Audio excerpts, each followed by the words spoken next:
Hello there, and thanks for joining me. I'm Aaron Rutten of AaronRutten.com, and welcome to another episode of my digital artist vlog. In this episode of my vlog, I'm going to talk about how to make time to make art.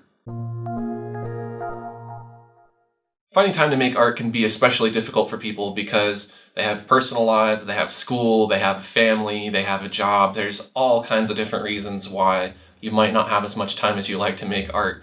But to be honest, everybody has time to make art no matter what, because I have a personal life. I've had a job that I've had to fit around making art and all of these things. So I know from personal experience it's very difficult, but you can do it. And so I have some tips that I've used that have helped me that hopefully will help you.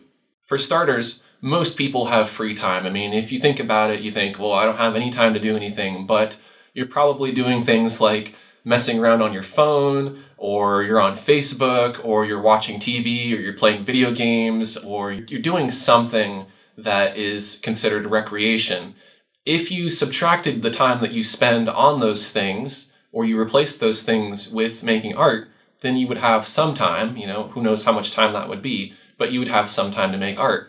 If in any way you could combine those things, like let's say you could have a movie playing in the background and you could also be working on a painting, that would be a way to kind of, do both at the same time, and so you'd have more time to make art. In the past, I watched a lot of TV, I played a lot of video games, and since I eliminated that, I have plenty of time to make art. I mean, not to mention that I'm a full-time artist, obviously I have a lot of time to make art, but I didn't get there overnight. I had a job at one point and I had to slowly transition from having a real job to being an artist, and it wasn't easy, but it involved using the amount of time that I had, the amount of free time to make art, rather than watch TV and play video games and do things like that. Obviously, you can't neglect your family. Obviously, you can't neglect school and all these other things that are really important. You have to fit your art schedule around those very, very important things. But if you're very creative, you can find ways to do that, Maybe if you have kids, involve your kids in the painting process and, have them help you and get interested in it. If you have a spouse, maybe that's something that you can do together,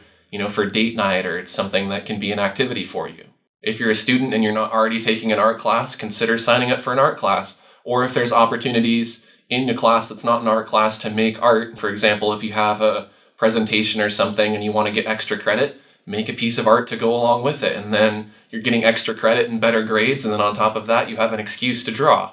If you find that you're one of those people who's always giving and giving and giving, you're always doing things for people, and that's the reason why you don't have any time, really consider trying to make some time for yourself if it's at all possible, and make sure that you have time to do some things that you need to do, because your well-being is very important, and it's important for you to be happy so that you can keep other people happy as well. If you have very little free time to make art, being efficient with your time really makes a big difference, because let's say you only have a couple hours a day to make art, or maybe only a couple hours a week. If you're sitting around thinking too much about what am I going to make, what am I going to do, and stressing about it, that's eating away at time, and the clock is ticking.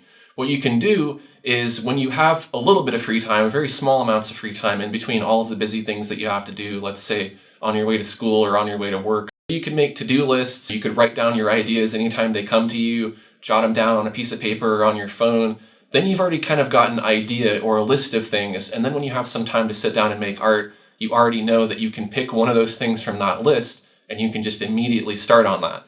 And if you need to, you could even elaborate on each item in that list. It doesn't just have to be bullet points. You could say, okay, here's the script of what I'm going to work on today, and break it down into each individual task. Using something like Google Calendars helps you organize tasks. I personally use Evernote and Trello. Those are very helpful. For example, Evernote, which I'm using here for my script for the video, syncs up with my desktop. So if I wake up in the middle of the night and I have an idea for something, like a painting or a video, I can type it into my phone. Then when I get up in the morning and I go into my office and sit down at my desk, it's synced on my computer and I can pull it up on my desktop and go, okay, here's the idea that I had last night. Which brings up another point, which is separate your studio space from the rest of your life, if at all possible. If there's a separate room you can go in, even if it's the laundry room or the closet or the garage or whatever, separating yourself from distractions, family, pets, anything like that, that's really going to help you to be able to focus on your work. Because for me personally, if anything around me is distracting me, then it makes it a lot harder to stay focused. And those distractions aren't always caused by other people. Sometimes I'm causing those distractions. All of a sudden I'll catch myself looking at Facebook or looking at YouTube or something when I should have been working. So you definitely have to try to really get in the zone And being in an office space, I think, helps a little more with that because you can get some distance from any external distractions. And you can make a rule to not have a TV in there or not bring your phone into your studio so that you're as focused as possible on your artwork.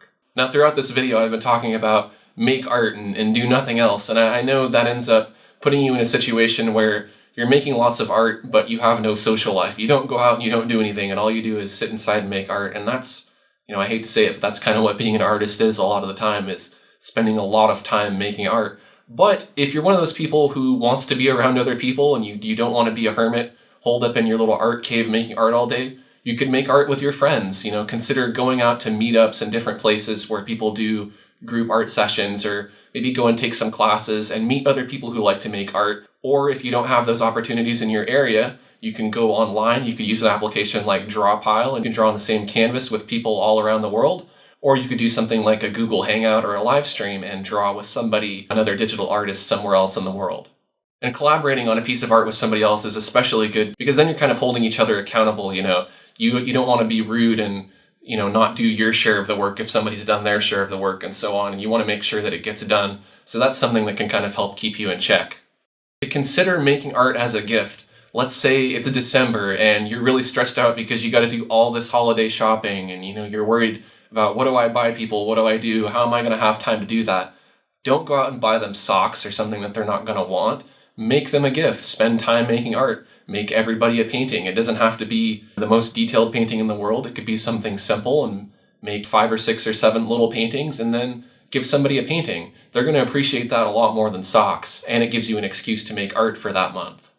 And last but not least, really the best way to find time to make art is to just be a full-time artist. And I know not everybody can do that, but if you find that you're spending a lot of time making art in your free time and your day job is starting to interfere with your art and you can actually start to make a living off of your art.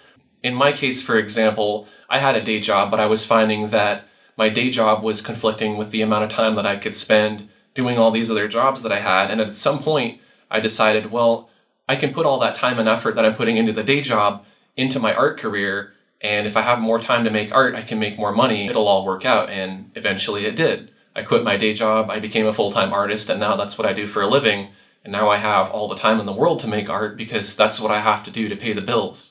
So I hope you found this episode of my digital art vlog helpful. If you did, take a quick second to like this video, and if you're new to my channel, I'd love to have you subscribe. I have a lot more digital art videos like this. Thanks for watching, and I'll see you next time.